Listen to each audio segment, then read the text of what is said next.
All right, so I got a would you rather for you.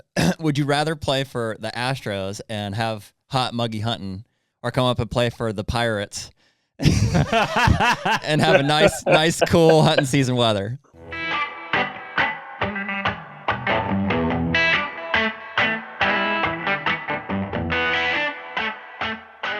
The HUNTR Podcast is brought to you by Deergrow. Man, it's almost food plot season, Jared, and Deergrow is one of those products that has really changed the way that we plant food plots and the success we've seen from them. No doubt. I've been, trying to plant food plots my entire whitetail hunting career, which is a little shorter than yours. But the minute that I started, or that I realized that I could get Deergrow back into some of these remote plots where I couldn't get lime or fertilizer, especially in the 50-pound bag, format. Mm-hmm. So everything was changed. I could get into these spots moving forward with a backpack sprayer, and that's since escalated to these 40 or 60 gallon sprayers, and we're doing upwards of 5 to 10 acre food plots just with Deergrow and having phenomenal success. Yeah, and with the price of fertilizer, lime, diesel, everything this year, what better way to get in there and grow a successful food plot at about a third of the cost? Check out Deergrow at deergrow.com. And we're back. HUNTR Podcast episode, 79? 69. 79. 79. Whoa, 79. There we go. We're off pace. It's a Monday. We're recording a double this week. Double. We got Sturgis Thursday. Yeah, that's the plan. I got one or two more for you maybe as well. Okay. Yep. So, I need to connect with Jeff. I haven't talked to him this weekend. Okay. Well, let's start with here because you said 1 in a million. So you're telling me there's a chance? You're not gonna believe this. Okay. This is crazy. All right. So yesterday I was doing some work in the morning, and then I was just on the road there. Willie. Yep. So, and just for listeners, Willie is a good friend of my dad's. He's a family friend. Mm-hmm. We've known him forever. He's from New York. Yep. It's relevant because I'm trying to paint the picture hunts with you in Ohio. Geography here. Yep. He's like in his 60s, I think. Mm-hmm. Texts me and says, text me a picture of a buck. I'll show it to you. Okay. And it's like a European mount. Mm-hmm. That's what he texts me. Okay. Mm-hmm. Does it look familiar? Yeah. Don't tell me what it is if you know it. It does look familiar. Okay. I thought so too. Yeah. And so his text says, I'll pull it up here. He sends me that picture out of the blue. I assume just because he knows we hunt in Kansas. And, we thought we would think it's and we hunt. We send each other pictures and stuff. Yeah. He goes, on a wall in Kansas, poached deer. What do you guess on score? And so first I just guessed. I was like, it's probably like 194. It's a big buck. Yeah. Yeah, well over 185. Yep. And so I guess 194. And I'm like, that buck, man, that looks familiar. And then it clicked. I'm like, it's got to be that buck. You remember that giant deadhead that Marcus found? Yeah. Two years ago? Yeah. That's the trail camera picture from Marcus's and his text chain. Huh. And so I called Marcus. Look at the brow tines. Yeah, it's a deer. 100%. 100% it's a deer. So I called Marcus and I was like, hey man, what, remember that deer you found? He's like, yeah. He's like, oh, what did it score? He's like, 192. I was like, okay. I said, where is it? And he's like, it's on display down at the lumber yard where the Indian works. Yeah. And I was like, oh, okay, cool. And then Willie called me as I was on the thing. And I said, hey, did you just get that picture I just sent you? I sent him the trail camera picture. He's like, yeah. I was like, where did the picture come from? How'd you get that picture? Mm-hmm. He's like, well, I've got a friend, like it's a long story, but I've got a friend from California that's like, I don't know, either lost his job or they're looking for a new place to live. So he's like in a fifth wheel or like a camper driving around the country with his wife looking for like just a new place to settle down. And they just happened to pass through like outside of, where we hunt in Kansas, mm-hmm. and not knowing, no idea that we hunt there or anything, stops in this like random lumber yard. Dude, how many pictures, how many 180 plus inch deer? A ton. A lot of them. Ton. The chances of him taking a picture of that deer, sending it to Willie on a whim because I think he knew Willie had some friends that hunt in Kansas. Willie sending it to me just because he thought it was cool and wanted to know what I thought it scored, and for me to know the one guy in Eureka, Kansas that found that deer Like, what are the chances? 1 in a million. Yeah. I couldn't believe it. Yeah, that's nuts. I couldn't believe it. And we're going back to Kansas. Like, what are the chances, dude, of somebody sending me a random picture of a deer it's at some deadhead at some place in Kansas, and for me to know which deer it is and who found it? It's the circle of Kansas. Because basically, destiny knew that we were getting drawn for Kansas to go back, which we are, by the way. We are going. And crazy enough, we kind of lucked out because your dad had 0 points. And as a group, we're gonna have to call him on that. It is because that's how Iowa does it, and they manage Iowa stuff too. Is that new? Yeah, it is. Mm-hmm. Okay, so what we're talking about is if you apply for a group as a group draw, they're not going off of the highest point, which either they did at one time or we thought that they did. They're not averaging them. Goes off the lowest. Going off the least number of points. So if one person in the group has 0 points, let's say there's 4 people like ours, instead of it, even if the other people have preference points, everybody only has 1 point. Here's what I don't understand is if Kansas is a true preference point state, then people with preference points have preference. They get to choose first. So, dude, Kevin didn't draw. Granted, it's a different unit. Sure. With 1 point, so he's got 2 points now. That's crazy. I know. Yeah, I mean it's just like Iowa, preference state, except when you go into group applications, so you don't pull somebody along who hasn't earned the group side. Well, and I guess there's still a chance, right? Because it's not like 100%. Yeah, it's not like all the ones go first. Correct. It's just more chances in the pot. Yep.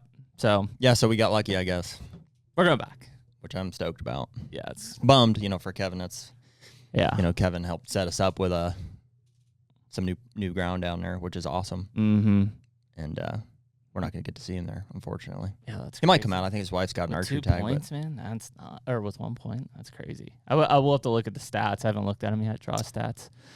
Well, and do you know what? He might have actually put in with his father-in-law, who might have had 0 points. As a group. It's possible that they did that. If you got drawn for Kansas, let us know. If you didn't get drawn for Kansas, also let us know. So cool. Yeah, that's good. So today, I think this is kind of a cool, we haven't really tapped into this too much, but we may have several here over the next, few months is, we're kind of tying in the sports aspect into hunting, professional sports aspect into hunting. So today's guest is... Are we? Who's next? So Kevin Smith, who is, works with Jeff Sturgis, is a former major leaguer. And today's guest, JP France, is part of the Huston Astros organization as a pitcher and former Mississippi State Bulldog, which is... Go Dogs. Yeah. So more cowbell. we just bang cowbells down there. But yeah, so I think what's kind of cool about it is, I won't say they're like, I don't know, closet hunters, but like I think a lot of your pro athletes aren't very vocal about their hunting background, probably because most of America is still sensitive to hunting, I guess would be the best way to describe it. Sure. So, they kind of keep it not necessarily under wraps, but they're not out there bragging about it as much. But I think JP is one who is like, screw it, man. Like, I'm a hunter at a core. Like, that's what I do. Yeah. So yeah, I think it'll be a pretty cool podcast. Just talk about the pro sports aspect of it, his time investment into hunting, and dude, I think it's a natural overlap. Like a lot of people who start off in sports or start off in hunting or vice versa, there's an appreciation, I think, for like the regimen and the discipline, competitiveness too, and the gear management. There's a lot of similarities between, especially bow hunting and sports. And so I think you see a lot of people dipping their toe in a little bit of both, and I think both can give a lot of, structure, good structure, to your life. So yeah, no, I think it is. I mean, I think probably most people who are hunters probably played sports at one time growing up. That's why we're going to make Nick play minor league here at some point. Yeah, get in the game, Nick. Cool. Let's bring in JP for today's podcast. What's going on? Sorry, Jeremy always says 2 to 3 minutes, or I said 4 to 5 minutes. It's always 10 or 15. Yeah, we had a key story to discuss at the beginning there. So yeah, just from JP, we recently what was it, Saturday that we got our notifications? Yeah, something like that. Got drawn for Kansas for bow hunting, which you did too, right? I think I saw you post on it. Yep, sure did. There you go, I man. can't wait. That's kind of the big highlight of my year, just because the hunting in Mississippi, it's fun. It's just super hard because one, the rut doesn't start till January, and we really don't get our first frost until like late December. So up to Kansas in November and really get things rolling. Yeah. Yeah. Yeah, I think when you kind of look at that overall, because I remember when I was in Mississippi, first of all, it was like a huge shock to me because like I'm used to like October and like already starting to layer up and close, and it was still like 85 degrees like for the opener of bow season down there, Yeah. for most of it, and then I think that would be stressful, like a January rut. It's like, because at that point, it's like everything's winding down. People are Sure. like holidays. It's like October, November is the perfect time to like, I don't say get it done and get it out of the way, but it's like it fits perfectly like after a hard summer of work, and right before, holiday season essentially. Well, that's what I was gonna say. I mean, I think at least JP, you were in Starkville, so when I was in Starkville, right around Christmas was some of the best hunting I've had, in that area. Mississippi. Mm-hmm. Yeah. Yep. Yeah, the lease I'm on, it's more of South Mississippi, like an hour north of probably the Louisiana-Mississippi border. Okay. And dude, it's miserable, especially the lease that I'm on. I mean, I know it's not super far, but the farthest walk I had from the camp was from the camp to the stand I was at. It was probably a mile, but one, I'm already a sweater. It doesn't matter. I could walk outside half a mile and I'm drenched in sweat. So put another layer of long sleeves on me with boots and a backpack and a bow. And yeah. So by the time I get this mile hike down, I'm freaking climbing a tree and now I'm just drenched in freaking sweat. So it starts off the hunt really in a good way. Yeah, exactly. Yeah, it's miserable. What the one thing last year that I kind of put my foot down that I wasn't hunting any more hot weather was, God, dude, it might have been early December. It wasn't that far of a walk, but I just started. That was the first year I was using a saddle, and I got up in one tree. I didn't realize I really didn't have any lanes, so got down, went to a different tree. The tree I wanted to get in had about 5, 6, 7 feet of just thick brush. So I think I broke every freaking branch in the woods walking to this tree. So by the time I get up to that tree, I'm drenched in sweat. And I told my buddies, I said, dude, if it's over 50 degrees, I'm more. I said, that was just freaking miserable. Yeah. Yeah. It's tough, it's man. just, well, and we get that in bad. Kansas it's so too. freaking hot. In like November. I mean, it could be, I guess it was like 2018 or something. You didn't draw, and I was hunting in like single digits the whole week. I mean, I was frozen, and then the next year it was like 70s. mid 70s every day. Yeah. I'm with you. I don't, especially that real muggy stuff. Like if it's real humid and, I mean, especially if you don't have good early season gear. I think it was our mule deer hunt that got me kind of like focused on like getting some nice, really breathable stuff. And, I wouldn't say I'm a sweater necessarily, but like, Yeah. I do everything possible to like stay dry, limit my exertion getting to the stand early. Mm-hmm. But I don't know. In some ways, it's inevitable. Kind of enjoy it. I mean, more often than not, in the early season, I'm wearing a t-shirt and like a very light pair of like cool pants. Yeah. Honestly. Yeah, I mean, I think it's. Yeah, I think No, go ahead, man. JP. Go ahead. You're good. I was gonna say, I think the biggest thing just down here is the humidity. Is that Yeah. the morning could start off at 35, 37 degrees, and I'm sweating, and I'm just like, what's going on? And then put on top of that, you start walking out of the stand at like 11 o'clock, which the morning started at 37, and now it's 85. So Okay. you're like, how do I dress? All right, so I got a would you rather for you. Would you rather play for the Astros and have hot muggy hunting, or come up and play for the Pirates and have a nice cool hunting season weather?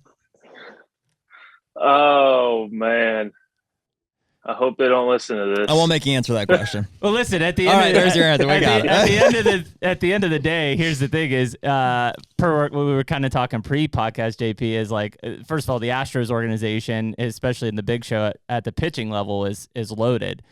We are not at the Pirates organization, so you probably would be in the big show. We need some talent, and if all we can offer you is good hunting season weather, you're telling us there's a chance. Yeah. No doubt. That's what I tell everybody. Hey, it doesn't matter if you play for the Pirates or the Astros. They still pay the same. There you go. That's crazy, man. They still pay the same. Well, dude, I'm interested to JP if you can kind of tell us about like your situation or how you came up in baseball and how that overlaps with bow hunting. Like we're just interested to kind of get to know you, and so feel free to just share your journey with us and where you're at now with that.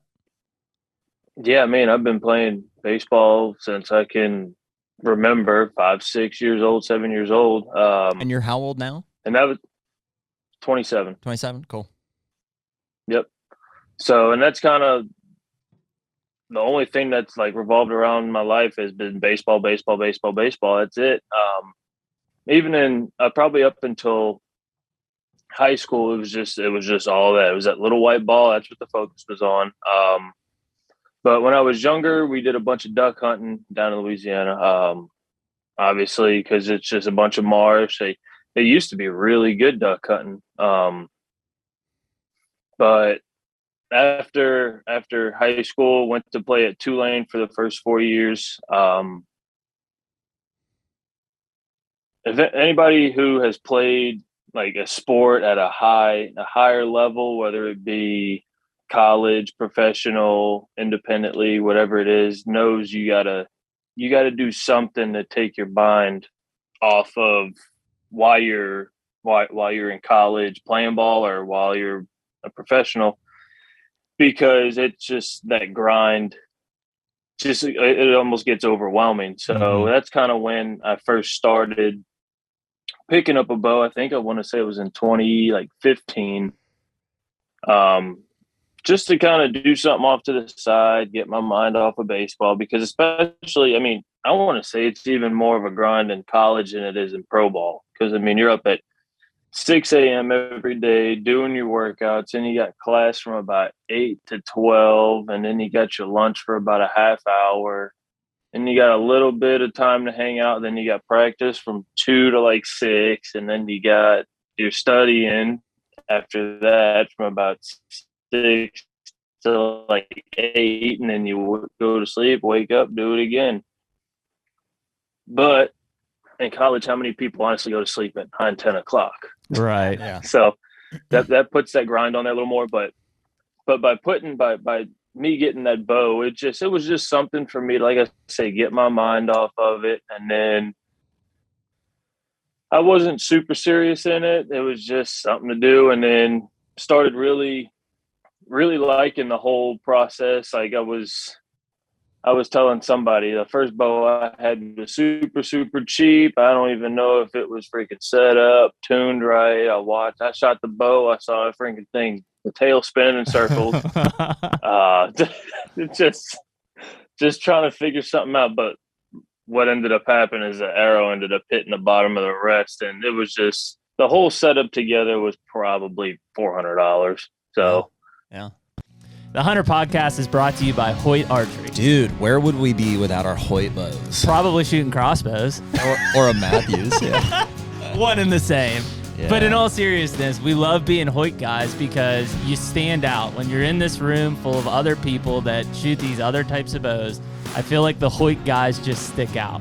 Dude, it's just a legit bow. I mean, especially that carbon riser, man. I mean, I know that they've got several other aluminum lines as well, but for me, I'm shooting that RX5 in the carbon model. They've since come out with the RX7, and I can't tell you how much I love being a Hoyt guy amongst a sea full of Matthews guys. So we're out there, I think, proving them wrong, shooting 80 pounds and killing stuff. Hey, man, if you want to get serious, get Hoyt.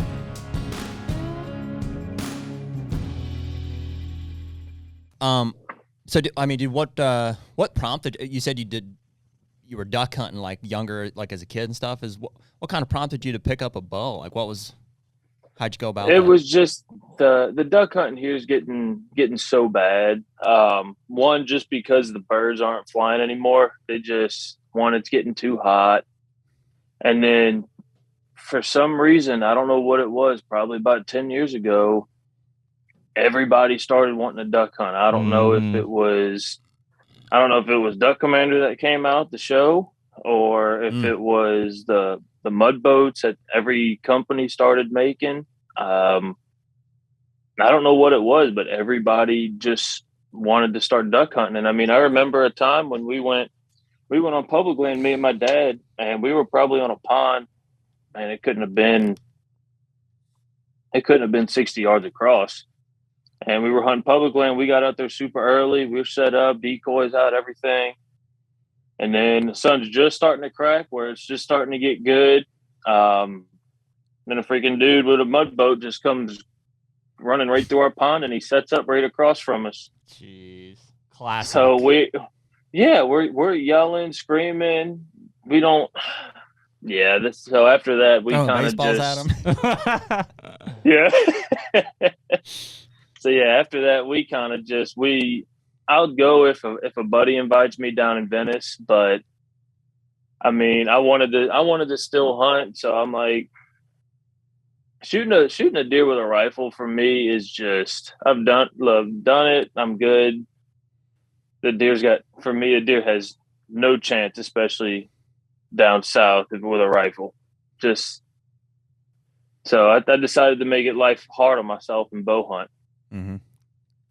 Which is awesome, man. And I think that, kind of like what we were talking about there earlier. So I lived in Starkville, which is where JP eventually went to school at Mississippi State for, I don't know, four and a half years probably. And there's a lot of public land. I don't know, JP, when you were at Mississippi State, did you hunt some of the public, like Noxubee and stuff around there? So I went to Tulane for the first 4 years, and then my super senior year, I went to Mississippi State. Yeah. I tried to get there and hunt. I scouted a little bit, but no, I really didn't get around to it too much, just because we were freaking flooded with baseball all the time. Yep. And so like that whole area, you're kind of in the east central part of the state, but you could drive 2 hours towards the Delta and be, hunting the swamps and bucks rutting in, mid to late November. It was more towards Christmas for the rut where I was, or I could have head south and it's, January. Or you jump over the Alabama line and it's for sure January. And so, like, what's so unique about that area is that, like, it's got not everybody, but a lot of people hunt down there for sure compared to the population and density. But I think what was so cool about it is, like, you would find, like, there were some serious hunters, but they only gun hunted. They were not bow hunters at all. Did not pick up a bow.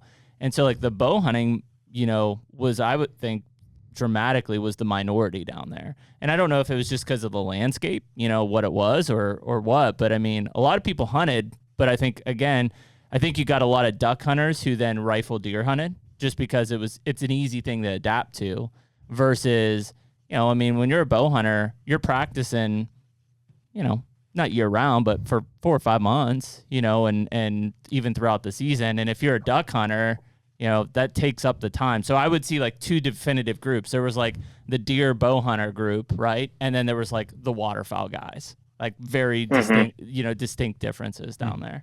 Well, it's probably a big part of the culture too. It's just, like you said, and if it's tied to the duck hunting or not, it's just, there's probably more of a culture of, do they run the deer dogs down there too? Is that where that happens? There still is. Yep. Yeah. So, it makes sense that there's like, well, and dude, frankly, we saw in Illinois. So, JP, we didn't draw in Kansas last year, which is like kind of our same as you. That's the one that we're hoping for. Didn't draw, so we looked at Illinois as a plan B, and it turns out a lot of other people did too, because it's an over-the-counter state. Supposedly has big deer, or it does. If you we're looking.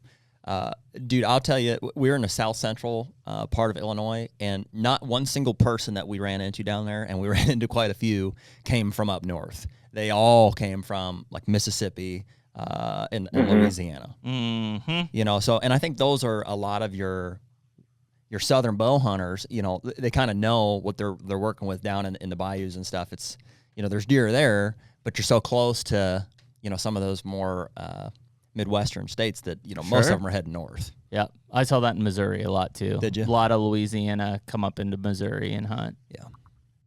Which is, it's cool. And listen, so JP, where did you grow up in Louisiana? I'm about 30 minutes west of New Orleans. Okay. So way down there. So when you get up into the parishes that are like along the Mississippi border, Mississippi River border, I mean, there's some big deer up in those parishes, and obviously when you cross over on the Mississippi side in those counties that are in the Delta there, I mean, it's definitely not, it's because, I mean, you get these fragmented farm areas, but I mean, when you're in the Delta, it's big timber and swamps. I mean, so you might have a 160-inch 5-year-old buck in there, but like, good luck getting on him. I mean, because he's got room to go. Yeah. It's just, and it's hard hunting. Like you said, it's all marsh. So what might be like a mile trek in there, you either got to 1, get there by boat, or you got to 2, get there with waders. And then, like you said, if you do get that 160 and you hike the mile in the swamp, now you got to pull that some bitch out of there. Yeah. Somehow. So it's just hard hunting, and that's probably why a lot of people, when they do get on these leases, it's just they try to stay away from the swamps and all that. But one thing I didn't realize is that, so I got a buddy, his dad is the guy who we go hunting up in with Kansas. He's got some land up there, and he said people in Kansas hate people from Louisiana, Mississippi. We hear that. We hear that often. Yeah. I don't know if it's just the style hunting. Yeah, I don't know if it's the style hunting, but he says people from Louisiana, Mississippi just ruin hunting up there. Well, I think it's the mindset of like in Mississippi and Louisiana, like you can take multiple bucks in a season. So you may not, the first buck you might kill isn't necessarily the one that you were after, like the biggest or most mature. Whereas you come to Kansas, you get 1 buck. And so I think the Texas guys were the other ones that we heard from Kansas, is like they'll come in and just shoot, 150-inch deer, but it'll be a 3-year-old, and those guys out in Kansas, the residents are like, yeah, like we would watch that deer for 3 more years. Well, and I would imagine that generally speaking applies to any out-of-state or people that aren't familiar with big deer. I mean, dude, if I was from Kansas and I knew guys were coming out from Pennsylvania, which is where we're from, my first instinct is to be like, those guys aren't going to know, but. That's why we get pulled over too. Out of state. Yeah, we get pulled over. But once you spend time out there, we try to make it about a trophy for the area. So while we could go out there and easily kill, not easily, but it's very doable to kill a 4-year-old 140-inch plus deer, and for like around here. Yeah, that's a great trophy. You're really doing something. But for that neck of the woods, those are a dime a dozen. Yeah, they don't talk about them. Yeah, you're better off kind of setting your sights on what the area can produce. And I mean, there are some giants out there, no doubt, and a lot of those Midwestern states. But so I can understand that mindset. We don't have oddly enough, we don't have a ton of that, or I don't experience it like in Ohio. Like, I think of Ohio as a big buck state, and granted, I'm hunting primarily private ground, so I don't have a lot of issues. But like, yeah, I don't think people aren't traveling like a long ways to hunt Ohio. I'm sure there are some. Same people, in Kentucky. Like when I'm hunting on my place in Kentucky, like I'll see out of staters, but nobody makes a big deal about it. I think maybe in the western part of Kentucky they will, but it's just common. Whereas like these Midwest states. Especially Iowa and Kansas, those are the ones that stick out to me that people are like, oh, there's an out-of-stater. Well, it's because those are like the cream of the crop as far as like, opportunity to see or kill a big mature Boone Crockett buck. Iowa and Kansas is, and there's a handful of others too, but I mean, those are the states that are known for it. Yeah. And I heard Iowa's harder to get into than Kansas, right? Yeah. It's like inflation right now, dude. Every point we get, it takes another point to draw. Basically, you need like 5 points. How many do we have? We have 4. We got our 4th this year. So we'll have to buy 1 more, and then we can apply. Hopefully. Yeah. So that's craziness. The next presidency sometime. So I was going to ask, so JP, we talked about this earlier, but all right, so Tulane to then Mississippi State, and then drafted out of Mississippi State into the Astros organization straight out. And you've been there since what, 2018 in the Astros organization? Yep, since 2018. So I went in 2018. I went from short season to low A, which is Troy, New York, and Quad Cities, Iowa. And then high A was Fayetteville, North Carolina. Double A was 2021, which is Corpus Christi, Texas, and then Sugar Land's Triple A. Wow, man. That's crazy. And I think what's nuts, like we talked about, you just don't know, like next week you get the call that you're up in the big show, you get the call that you're traded, like you don't know. You never know, dude. It's a hell of a life to live, but if you make it, it's worth it. Yep. Yeah, that's wild. And I think Jared and I kind of opened this up, and it's obviously not to like I think you're probably different than a lot of these guys, but it seems like especially at the pro level, there's definitely a ton of outdoorsmen, especially in pro baseball, but you just don't see it. You think that's some of the suppression of just, the general public maybe not looking at hunters favorably? I don't know, dude, because I have a bunch of buddies, and I know a bunch of guys that are huge bow hunters in the off season that play ball. Like obviously you have your show on that outdoor channel, Major League Bow Hunting, with all the retired professional guys, the big name guys. Yeah. But I mean, I'm a part of a little account called Full Count, Full Draw, and it's just a bunch of college guys who bow hunt. It's a bunch of minor league professional guys that bow hunt in the off season, and I think it's just one of those things that not a lot of people just realize. I don't think it's something that's put out there that baseball players and hunters or bow hunters are really intermingled, though, like a lot. Mm-hmm. See, I think for me it's kind of the opposite. Like I hear what you're saying, like they're not promoting it as much, and I understand maybe why that's the case. Yeah, I'm not saying that they're hiding it necessarily, sure. But you just have to kind of look at the state of society. Like again, maybe different than JP playing for Huston Astros in Texas, where it's it's an outdoor lifestyle type thing, versus somebody who's playing for, I don't know, the Yankees or the White Sox, where they're in like a major metropolitan area that hunting isn't looked on as favorable. Well, and so like for me, I could be dead wrong about this, and maybe it has a lot to do with that, like you said, that show Major League Bow Hunter and stuff. I just kind of, and definitely because of what I was saying earlier about the similarities between the outdoors and sports, is that I just kind of assume that most baseball players anyways, hunt. Like in my mind, I'm just kind of like, I just assume that a lot of them do or open, or fishing's a big one too. Mm-hmm. Yeah, I think I've come across more guys that fish than hunt. There's probably 2 or 3 guys on my team that hunt, and there's only one other guy that bow hunts. But like I said, I'm on the guy we actually just played this past series from Vegas. Me and him have been in contact a whole bunch. I'm trying to remember where he's from, but he plays in Vegas. He's a huge bow hunter. I know me and him were chatting back and forth last year. Like he kept sending me videos and pictures. Like he was so close to getting this big old buck. I'd send him videos of me. But yeah, I think it's just one of those things, man, that just kind of like gets swept under the rug that nobody realizes. Mm-hmm. But I also think it's probably one of the only other sports that allows you to hunt. Like football, really, you can't hunt. Right, because of it taking all the fall commitment. Right. Yeah. I mean, yeah, football, you're playing from what is it? Yeah, I mean, what's the month September, October to February? Yeah, September to February, October to February. Yeah. Well, and I think that's so probably a lot of it. Yeah, I mean, because that's what you start to look at is what sports allow you to do that.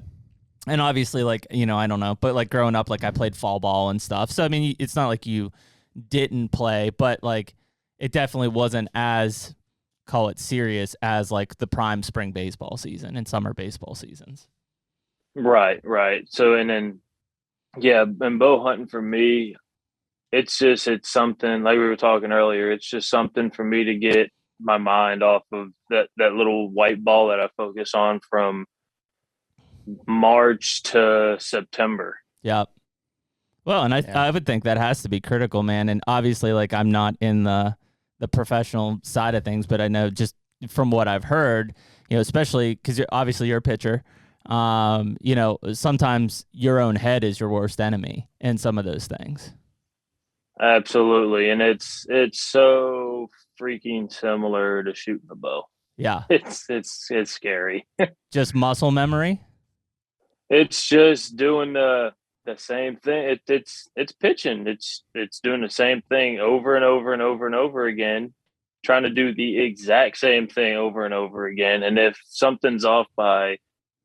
your timing's off by just that second, or if when you draw back, if you're anchored just a millimeter lower, that arrow is going to go somewhere you don't want it to go. Yep. So it's super, super similar to pitching. That's crazy, isn't it? I mean, because that's what we were talking about, is that, whatever it is, that routine or that repetitiveness from like a hunting standpoint. A lot of people, I think, played sports in middle school and high school, maybe even college, and they carry that into their routine from especially a bow hunting standpoint. Yeah. Well, just the regimen and discipline and like appreciation for, the specifics that go into shooting a bow successfully. Yeah. Curious, JP, did you have, was it 2015 you said you picked up your first bow, and like, did you have kind of a mentor, and was that like inside or outside the organization that was kind of like led you down that path of like, here's some different bows to look at, like here's how to shoot a bow? Like how did that all come together for you? That was just all me, all self-taught. That's cool. It was just a bunch of, I guess you want to call it research, and watching videos and how-to videos. And okay, you want to feel that knuckle here when you anchor down. You want to feel that the bow on the meat of your thumb, and I think by me watching all those videos and knowing how specific shooting a bow was or could get, I was like, okay, I tinker with stuff all the time with pitching. I just can't be any harder than it is to throw a freaking baseball.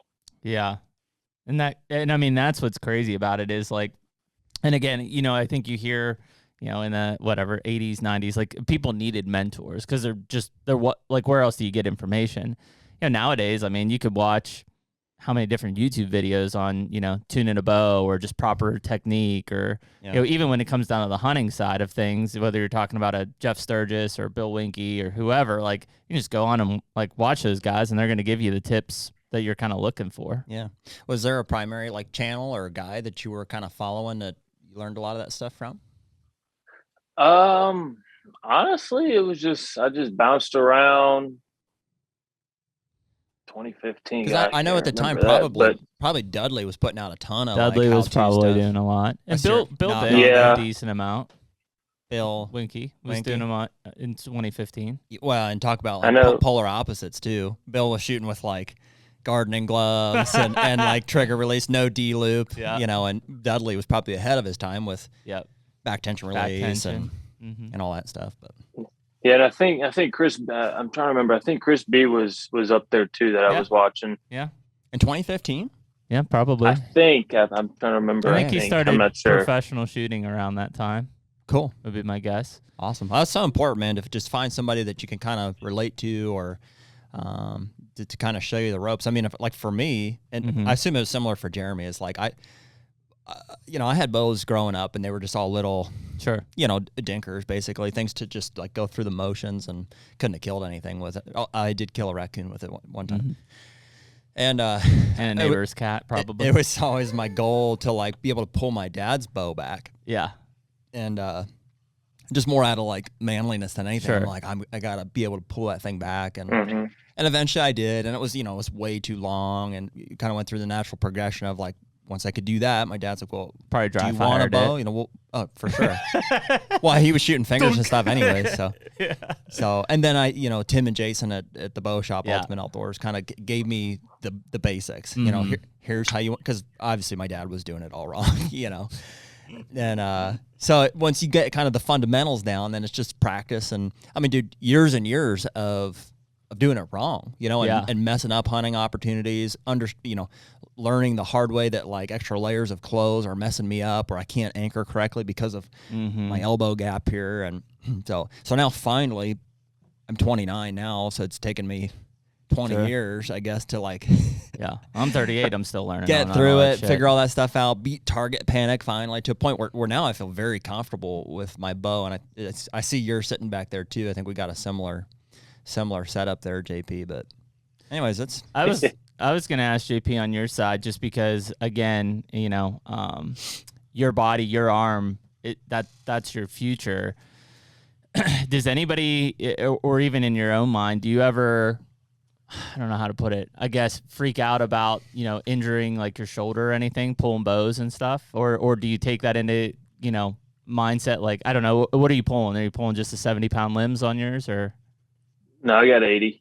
Holy jeez, you and Jared are like frickin' brothers. My God. Minus the fact that you can grow a mean mustache and he cannot. Mine's not so strong. Yeah, we need to start planning for Kansas like 8 months in advance for our mustaches. I will be starting in and around July. Yeah, you get a hint of that like late summer wind. I'm like, oh, what's that? Oh, there it is. There it is coming up. Yeah. But no, seriously, I mean, because, you know, and I say that mainly because, like, obviously not sports related, but I had like a partial tear in my rotator cuff this fall. And, you know, fortunately, it was my draw arm. So, I could still hunt the whole season. But I mean, it definitely, you know, didn't feel great, you know, when I was drawing and shooting and practicing. Mm-hmm. Dude, I tell everybody, I'm like, look. So when 2020 came around, minor leagues ended up not having a season. Mm-hmm. So that whole season, I shot my bow like crazy, and I still shoot my bow like crazy during the season. But I think it's honestly helped my shoulder, because we'll actually have like in our post throw or rehab program that we have after we throw, there's actually one where you hold a resistance band and you pull and they call it bow and arrows. Yeah, I mean, I would, because anybody that actually bow hunts, especially if you start pulling weight that's heavier than you probably should, I mean, you use a whole different set of muscles, you know, when you're drawing, especially, you know, think about like the hold test, right? We've all probably done it where, you know, we draw back and just see how long we can hold back there comfortably and still be able to pull the shot off. You learn pretty quickly that like you either have strength in those muscles or you need strength in those muscles. Yeah. Because, you know, there's probably plenty of people that pull back and in the first 15, 20 seconds, you're already rattling, you know? Yeah. Well, yeah. And I've told people that kind of ask me questions, and I'm like, if you're pulling a bow back the right way, everything, your form's good, you really don't use shoulder. You use your lat. You use everything back here to pull that bow back, not just straight shoulder. If you're pulling your bow back with just your straight shoulder, something's wrong. Yeah. Yeah, agreed. You know, and you're right, Jeremy. So like I lift weights year round. Like I'm just trying to stay in shape generally. But then for bow season, ideally you're doing that year round too. But I mean, realistically, like work comes into play and stuff. And so like right around this time of the year, you know, we'll start busting the bow out and you just get that muscle memory again. And then once you get a few reps in, you know, a couple of weeks of that, I really have been enjoying over the past couple of years starting into practice with a bow. Yeah, me too. So like, you know, just watching TV or like during the day, like I just keep my bow right there at the table. I'll come to full draw. And I mean, it's a slow, meticulous draw. I mean, I just make sure I'm focusing on the muscles that it takes to do that. And, you know, whatever I can do, I'll do reps with it. So I'll start and I'll hold for, you know, 30 seconds, let's say. Then I'll let down, I'll rest for 10. I'll draw again, I'll hold for 30, and I'll do like 3 to 5 sets of, you know, 30 seconds. And eventually, you know, I'll work that up to, and I'll vary it to like, you know, if I can do 6 sets of a minute, I mean, that's pretty good. And and that relates, or that carries over to a hunting situation. Oh, it's invaluable, man. I mean, I had one, it was probably 2018 or something. I shot a doe and I remember holding on her for damn near like a minute and 50, you know, and obviously unplanned, but like you get in those situations where they catch you or whatever, and you're just waiting for them to make the one step forward. and if you don't work those muscles and at least try to have some repetition of practice and holding, you're going to make a piss poor shot, or you're just not going to be able to hold it and you're going to have to let down. Yeah. And there's nothing wrong with that. I mean, but the less motion you have in that stand, the better off you're going to be to killing that animal. For sure. There's probably different schools of thought too, and there's going to be pros and cons to each, but like, I don't know, call it like the elite guy, the 100% let off type of a guy wants to draw when they first see that deer. Oh, here he comes. Get ready, get ready. Yeah. And because of the let off on those bows, you can hold them for a long time. Sure. If you're prepared for it. Personally, I would almost rather miss an opportunity because I waited too long to draw than than have to hold for a super long extended period of time. Like I've had bad experiences with that, and it seems like they always end up busting you eventually and stuff. So typically I do everything I can to read the animal as good as I can and draw moments before. Yeah. Typically I'm not at full draw for more than 5 seconds. I'd rather not be if all possible. Yeah. The HUNTR Podcast is brought to you by Stealth Cam. Dude, where would we be without our cell cams? I would definitely be divorced at this point. Yeah, I hear that. I mean, the fact is I spent more time checking cameras than I actually did hunting prior to cell cameras. Now at least my wife can enjoy me being in the comfort of my own home, buried in my phone checking those pictures. Yeah, 100%. And dude, when it comes to trail cameras and definitely cell cameras, reliability is, I think, the number one thing that we're looking for. Stealth Cam just has a long reputation of reliable cameras, and ultimately that is the most important thing to us. They have to work. In terms of reliability, there's not a better camera on the market than Stealth Cam, whether you're talking about the Fusion X, the Reactor, or the DS4K Transmit. And most of them are under $200. Stealthcam.com. Check them out.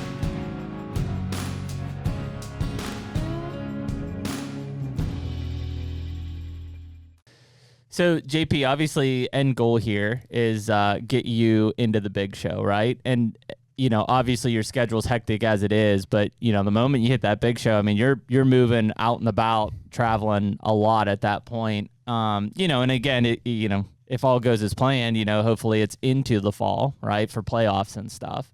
Right.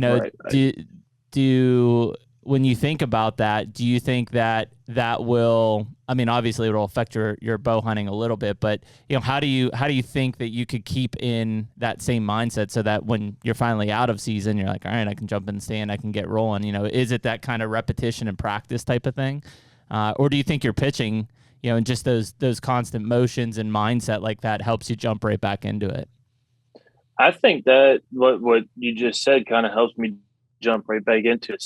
So that March to September is obviously the season, and while we're throwing the workouts we do, when you're a starter, you divide it up into two sections. You go lower and upper. So like tomorrow I'll work out legs, and then the day I throw my bullpen, I'll work out upper body. But when we do work out that upper body, it's just all back. It's just all shoulders. So by doing that, it keeps all that super strong. Obviously I need it for the season, but I mean, it honestly helps me shooting a bow too. It kind of keeps me in bow shooting,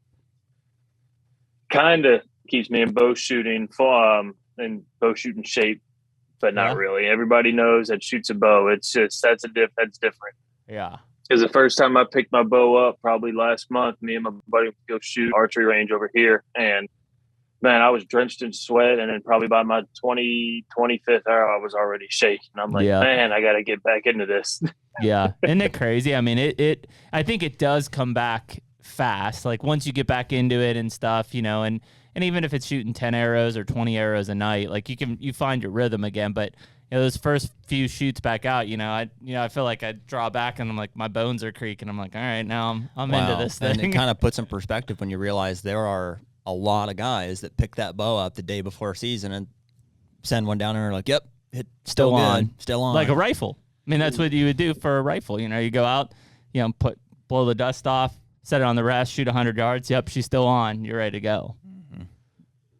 Yeah, and I think that's going back to what we were talking about, why a bunch of people don't hunt Mississippi, bow hunt in Mississippi and Louisiana, is because I don't think people want to form that bond with their bow. They don't want to put in the effort. They just want to show up and hunt. Yeah. Yeah. No, I think that's a big one. And I think it's, and I get it. The time is limited, right? And you obviously have to prioritize and divide up your time as necessary, because there's only so much time in the day. But, when you get into something like bow hunting, I was one for sure that, I would practice up to the season. When the season started, I basically stopped shooting my bow. It would just be, I was just hunting essentially. And like quickly, whether it was a miss or whatever, I was like, you know what, I need to, it doesn't have to be a much, but once or twice a week, I need to go shoot 20 arrows, just throughout the week to keep that on me, keep me thinking about it, but it was just something that I was like, okay, it's season, now I'm hunting, I'm not practicing. And then, if you don't do that till November, you might be sitting on that bow for 6 weeks without essentially, ever firing a shot. Well, you know what that probably is, is like, it's kind of like when you study for a test for a long time, or you prepare for like a big game or something. It's like once the time is there, or it's near, you kind of like, okay, I've done the work. Let me put that subconscious. I know what I'm doing. Now let me focus on like the mission. Yeah.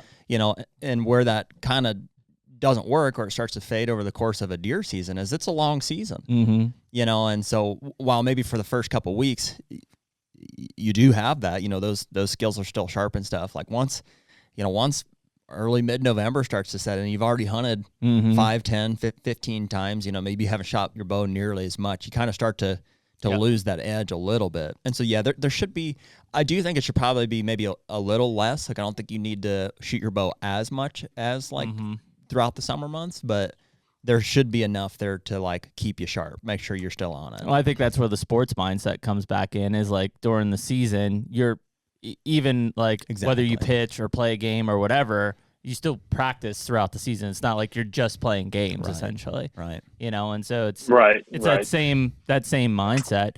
I think what really changed for me was when we started going out to the Dakotas for mule deer hunting, because obviously like I don't think I've killed a whitetail further than 35 yards, maybe something like that. And so, but when we started doing those mule deer hunts, we were forced to be ready to shoot at 50, 60 even. And then I was practicing out the couple weeks 70 and 80 before deer season too. And so during a whitetail season, I find myself practicing at that 60, 70 mark, just because then when I step up to 30, 35, it feels like a chip shot. Yeah. And so I think a lot of guys immediately go out and they're like, well, I'm never going to shoot more than 30. So they only practice at 30. Well, then when that 30-yard shot comes up, it still feels long. Yeah.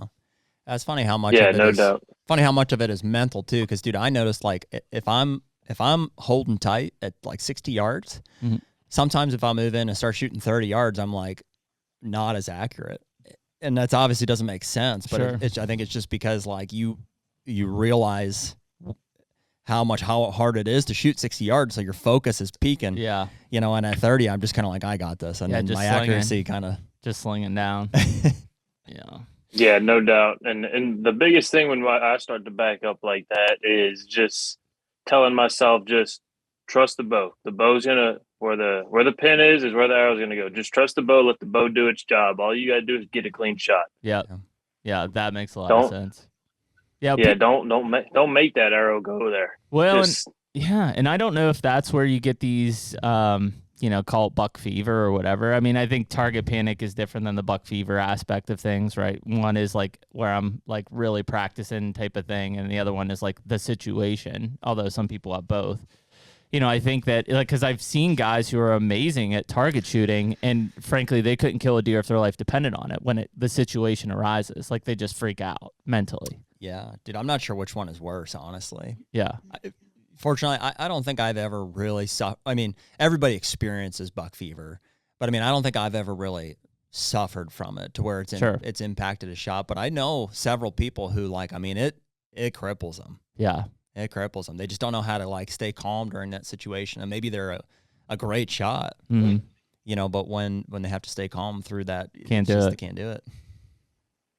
Yeah, no, I had that that was probably the first deer I pulled back on. I mean, groups I had didn't matter 20, 30, 40, 50 yards. They were super, super, super tight. And then the first doe I ever shot at walked out on me, and she was probably 20 yards. Super easy chip shot. Shot right under her. And my dad came out. He'd never bow hunted.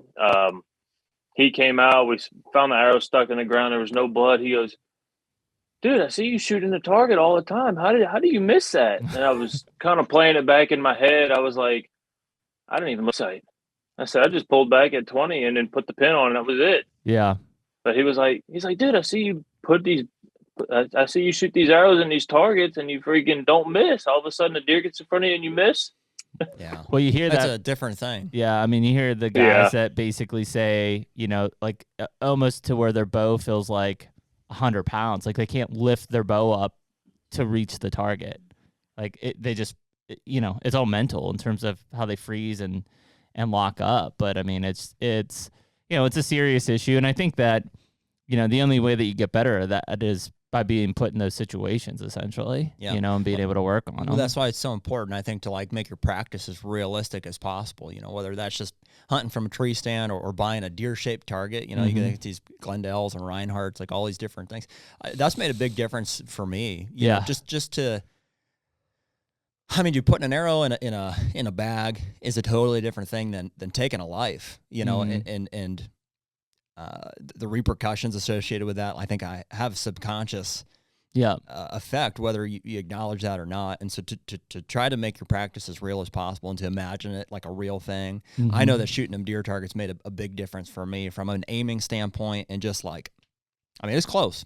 Sure. The only thing is that thing's not alive. That's the only difference. It's been the best way to teach my kids on where to shoot. Yeah. Versus like you just hit a target and then a deer walks out. They don't know where to aim. Yeah. Yeah. So I mean, yeah, I think it's that repetition, it's that training of your mind and your body that continues. And again, it's not to dish on the crossbow guys, but it's why I say it is harder to kill a deer with a vertical compound bow than a crossbow, and it is harder to kill a deer with a long bow or a recurve bow than it is a compound bow. Like those are just facts. Like the fact is somebody could give me a crossbow with a scope that is sighted in for 50 yards. I could never have shot that thing before and shoot 50 yards and be bullseye first time. You give me somebody's compound bow that I've never used before, you're not going to be able to shoot that accurately. Sure. Just impossible. Sure. So, well, JP, what plans do you have for hunting this year? Oh, obviously Kansas. I might get back on that lease with my buddies in Mississippi, or with my wife and I are thinking about moving up to Hopkinsville, Kentucky. Ooh. We might get a house, so we're not sure yet. Yeah. Western Kentucky, there you go, man. So you guys are thinking about, where did Hopkinsville, Kentucky come up? So she's from Fayetteville, North Carolina, but they got a good family friend that lives in Hopkinsville, and I think he's got like 40, 60 acres or something like that. So she wants to be close to, because her mom and dad's thinking about moving to Hopkinsville, so she wants to be close to family when the baby's born. Yep.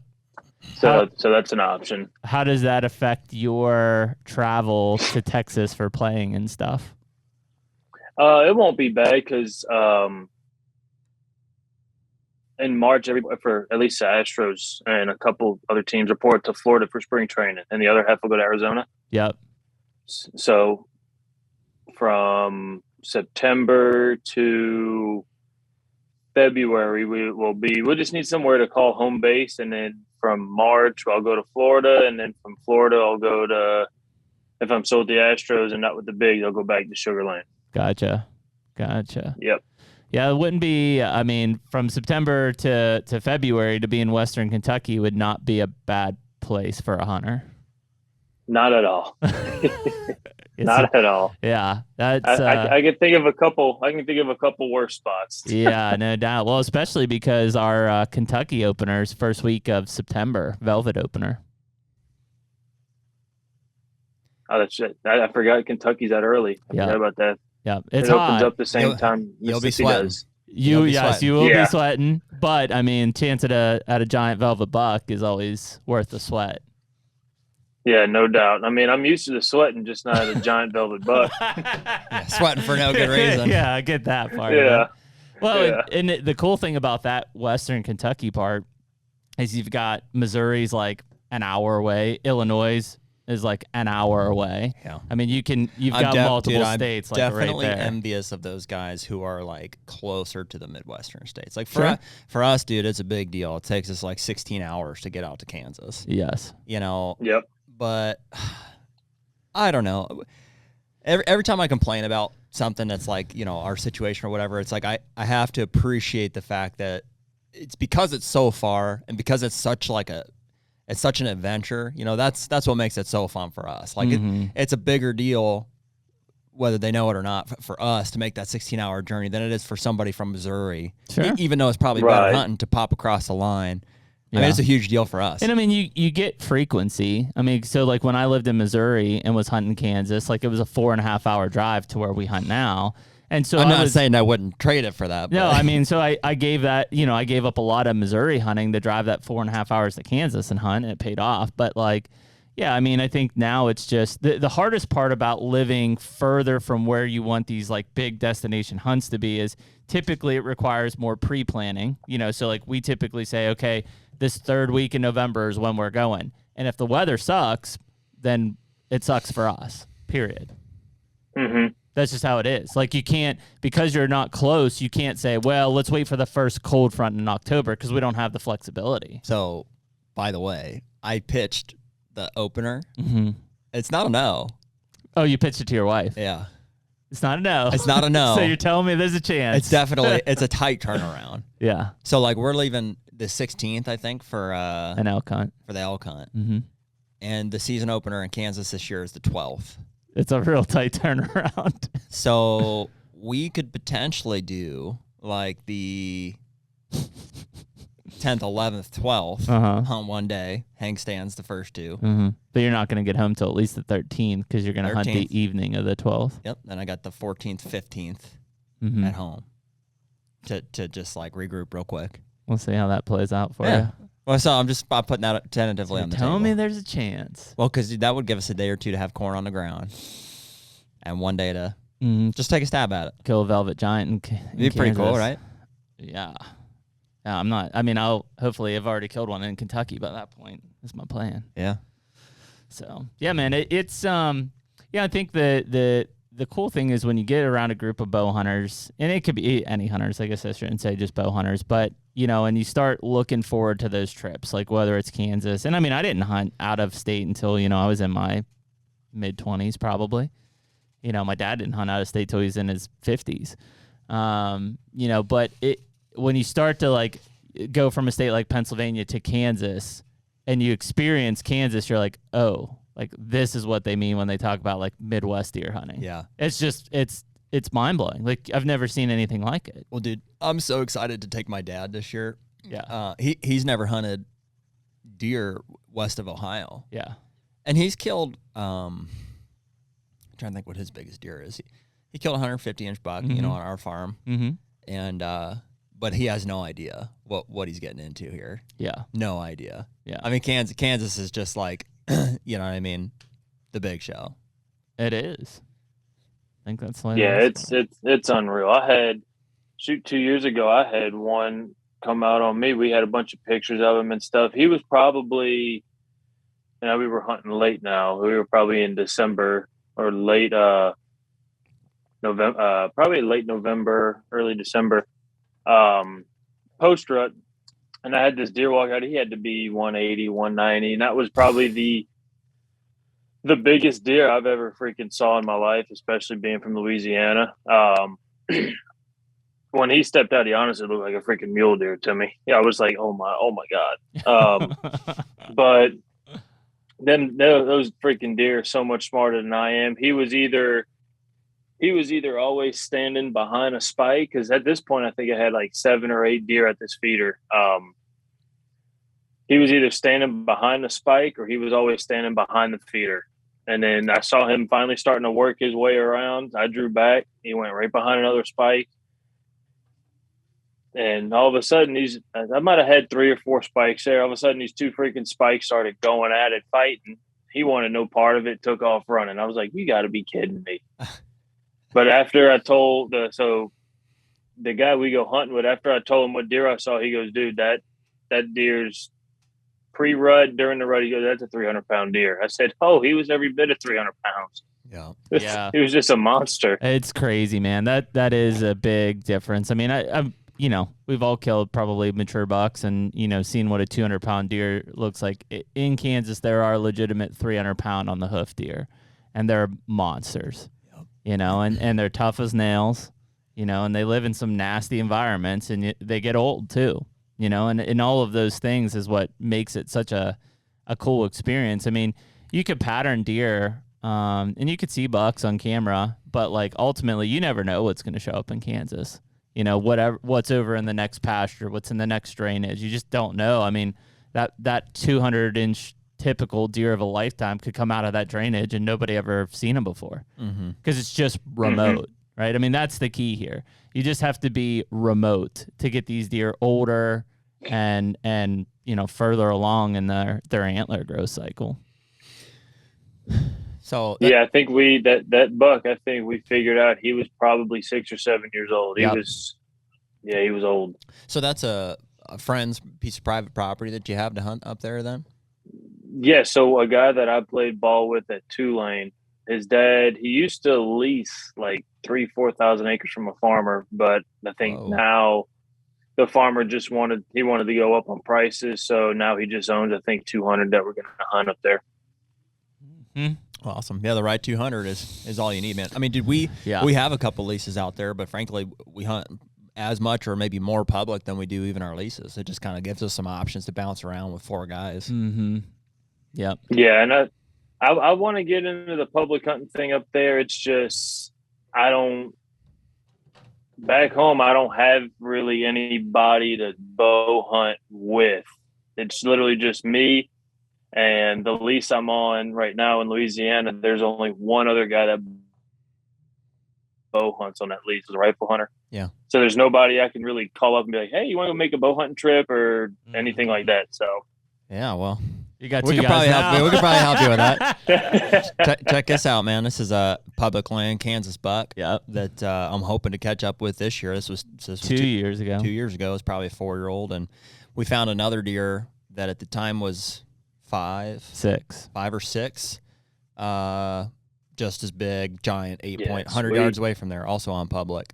Yeah. So I mean, there's some great public land opportunities. It does get. I mean, the unfortunate thing, I won't say super unfortunate, but if you're looking to kill big bucks, the pressure on Kansas and the draw system has been immense since COVID. But prior to that, it was still, you'd have a lot of people hunting, but it wasn't nearly as pressured as it is now. And so, there's certain areas that, 6-7 years ago, I never saw a guy, and now there's 10 trucks, lined up at a public area and stuff. So, I mean, certain areas are definitely getting more pressure, but, it's just get remote. The more you can get away from people and that kind of just vast Kansas plains rolling drainages, the more you're going to have the chance of seeing a giant.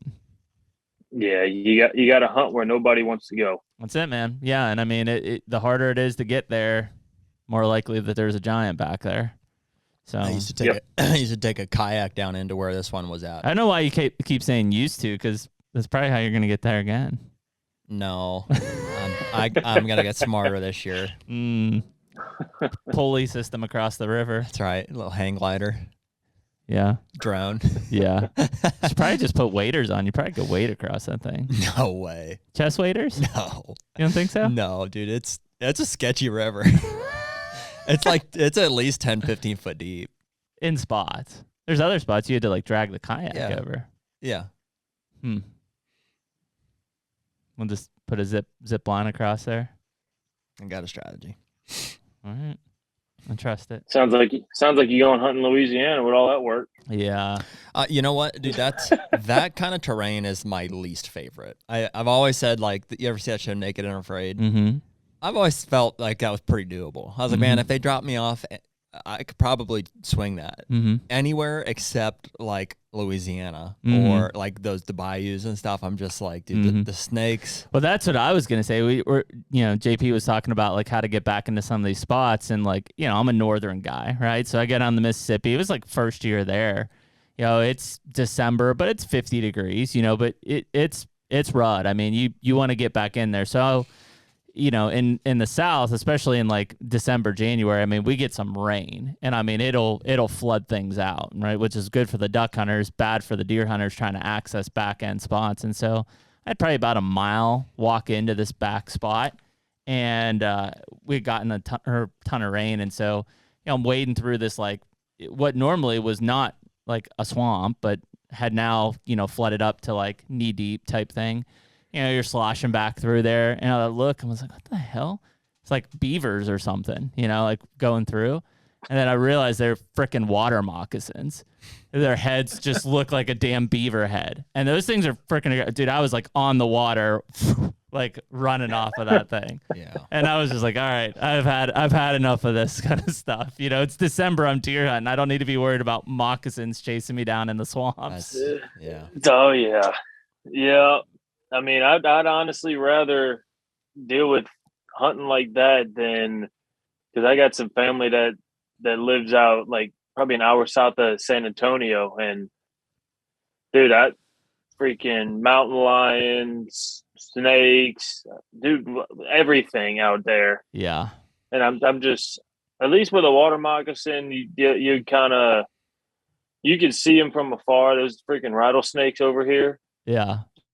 You're on top of them. You don't know until you're about 5. Yeah, I'm good. Yeah, it's and I mean, you get that anywhere. Like they've talked about it in Kansas for years about rattlesnakes. I don't think we've ever seen one. Well, the first time we went out there, I was like paranoid because it was like, I think we wore gaiters. It was the summer. Yeah, we were like trudging through, and I was like every step, and I was like, now it's like I don't even think about it. It's just forest scout. Yeah, the only thing I got to worry about is pulling ticks out of my butthole out there.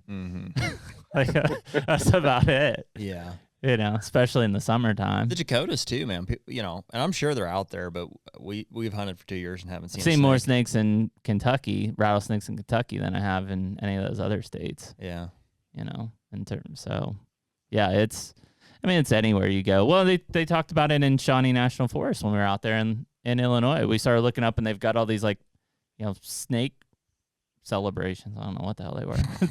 Snake charming celebrations or something. But like there's like rattlesnakes all through this thing. We're just like walking through. We didn't know. Yeah. I'm like, oh, it's Illinois. There's not rattlesnakes out here. Apparently we're wrong. Yeah. Speaking of mountain lions, there's where I'm going on an elk hunt this year in Colorado. We saw a couple mountain lions last time. Yeah, it was paralleling us. Like we hobble the horses at night and put them out in the pasture so they can't go real far because they're like this.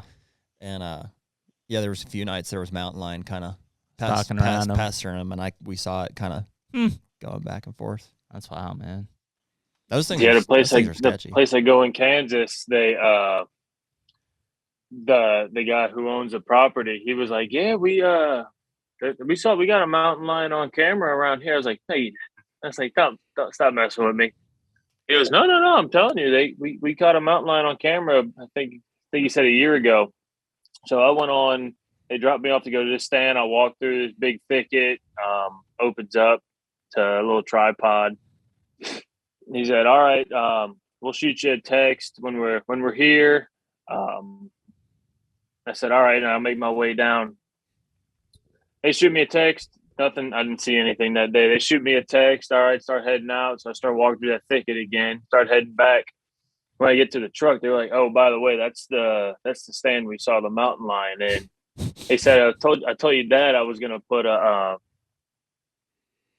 speaker out there with a mountain lion sound, and just when you were walking through to turn it on." I said, "Dude, you'd have never seen me run so fast before in your life."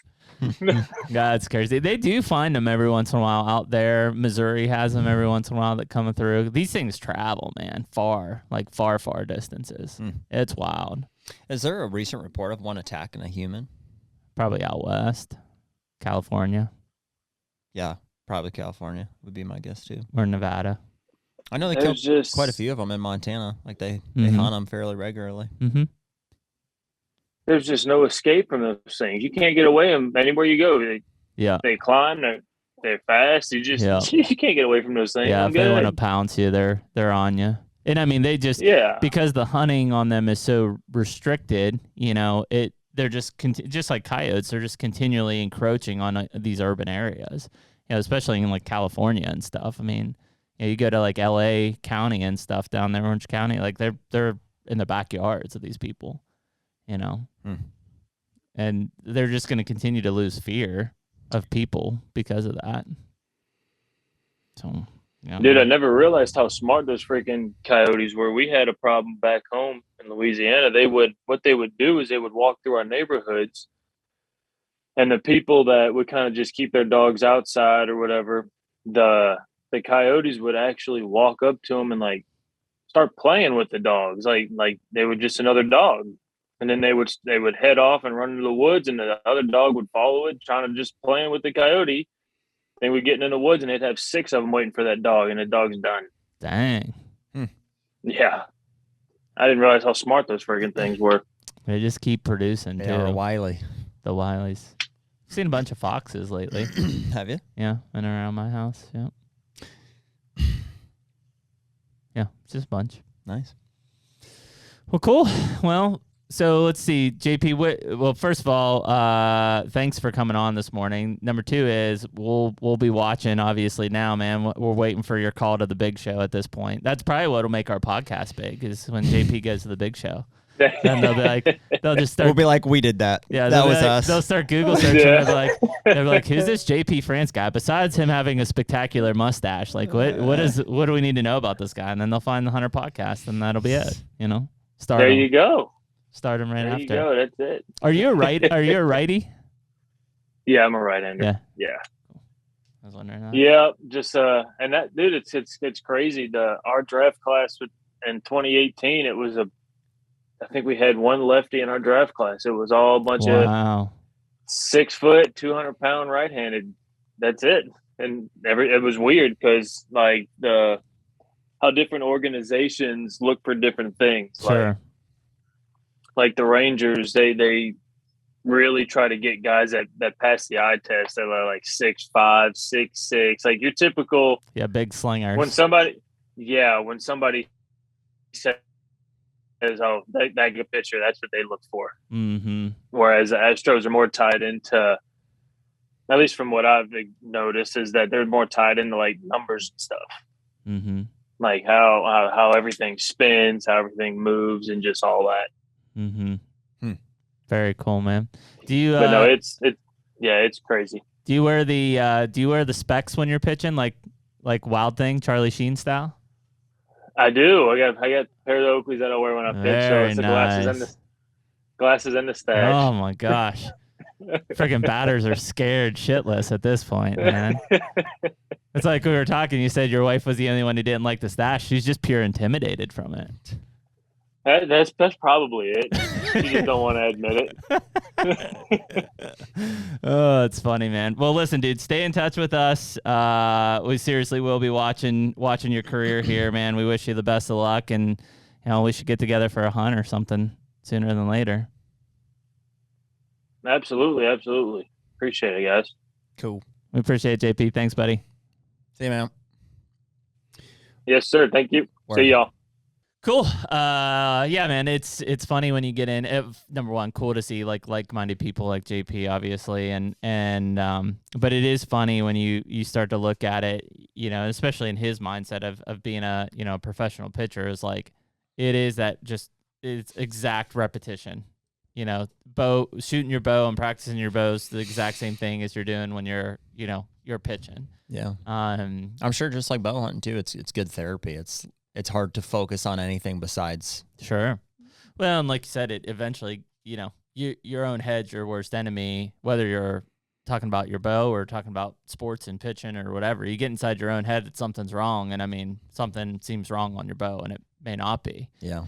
And that's the same with sports and kind of how you go through that. But yeah, I mean, I think the other big thing is you think about like JP's I don't know if he's not one of the first, besides Bronson, obviously.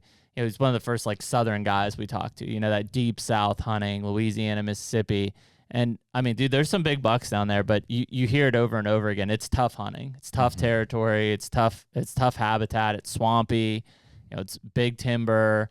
It's pines. And like, those. It's my least favorite part of the country, if I'm being honest. Yeah. And there are some big bucks down there. Don't get me wrong. And there's some old bucks down there. It's tough hunting. Yeah. It took 3 years from like me to adapt when I was down there. Cause I was just like, just things that these deer would do. Like, there'd be 100-acre clear cut where they cut pines out and replanted. And they're like, yeah, you want to be next to that clear cut. And I'm like, it's 100 acres. How do I bow hunt 100-acre clear cut? Mm-hmm. And they would, because they'd have a food plot in the middle or something. Right. Public land, you didn't have that. So then you started looking at these funnels like, okay, this clear cut pinches down and like there is clearly a pinch right here. And then I'd be like, oh, I kill a buck there because that's how these deer are moving. But it's tough. The weather's tough. It's hot. You get into December, January, and it still could be 70 degrees. Yeah. It's just it's a different beast down there. But, it's something I think you and I've talked about several times of expanding our season and thinking about, going that way in December or January, to still catch the rut or something down there. So. Yeah. No, we thought, it would be cool. We've seen like, we've seen some of the Realtree guys, and I've seen Levi do some hunting down in Mississippi. Like there's some places down there where you can do it. Yeah, I've also sat and seen like nothing for weeks at a time. Yeah, but yeah, it's it's one of those things that it starts to make sense as you hear kind of like even like dedicated hunters like JP of like, okay, this is what this habitat's like. It's tough to hunt, and they all flock to the Midwest. Not necessarily because it's easier, but it's easier. Well, there's bigger deer. It's perceived easier. There's bigger deer. It is easier for sure. Dude, what's so great about the Midwest is like there are big deer there, and it's enjoyable hunting. Mm-hmm. You know what I mean? It's good weather for it. You know what I mean? It's a lot of the terrain is accessible. It's not like overly swampy. It's just I was gonna say, like, the best place to deer hunt. When we were hunting Illinois, it was like 65 degrees. And we're like, oh, this is hot. Those Louisiana guys, they were rolling all through there. We're probably like, this is great out. Feels nice. Yeah. And we're like, no, dude, it's hot. Yeah. So, and dude, that's a big part of deer hunting is like, there might be better places, but do it where you like to do it. You know what I mean? That's just where you enjoy it. That's it, man. So, anyways, cool to have JP on. We appreciate JP France of the Huston Astros organization. We'll be watching him. Hopefully, he makes it here to the big show, and we'll keep up with his progress here in the summer and fall. And we appreciate everyone listening to episode 79 on our podcast. We'll see y'all next week. Later. Take me